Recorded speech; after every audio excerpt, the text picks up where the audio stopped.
विनीता कुमारी जिंदाबाद जिंदाबाद जिंदाबाद। ललित कुमार यादव जिंदाबाद जिंदाबाद जिंदाबाद। अरुण कुमार यादव जिंदाबाद जिंदाबाद जिंदाबाद। ग्राम पंचायत खपरा के मतदाता जिंदाबाद जिंदाबाद जिंदाबाद।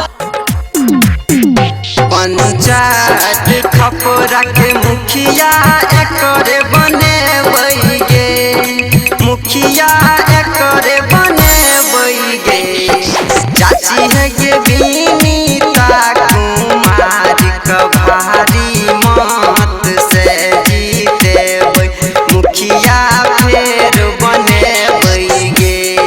चाची है के ललित कुमार यादव का भारी मत से जीते मुखिया फेर बने बैगे। चाची है के विनीता कुमारी का भारी मत से जीते। मौका मिला है ईश्वर से सहयोग आपका चाहिए, मौका मिला है ईश्वर से सहयोग आपका चाहिए। विकास की गंगा बहा देंगे, आशीर्वाद आपका चाहिए।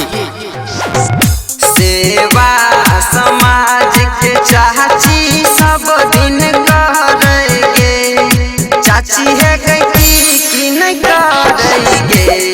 चाची है के विनीता कुमारी का भारी मत से जीते मुखिया एकरे बने बैगे।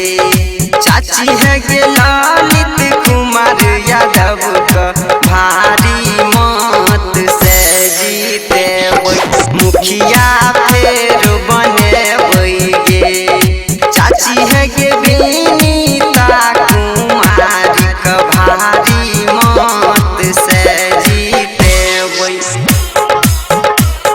सरफरोशी की तमन्ना अब हमारे दिल में है, सरफरोशी की तमन्ना अब हमारे दिल में है। देखना है जोर कितना बाजुए कातिल में है, कितना बाजुए कातिल में है।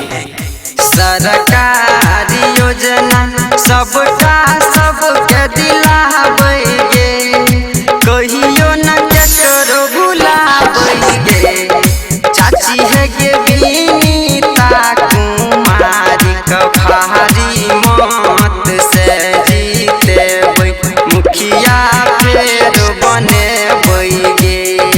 चाची है के विनीता कुमारी का भारी मत से जीते मुखिया फेर बने बैगे।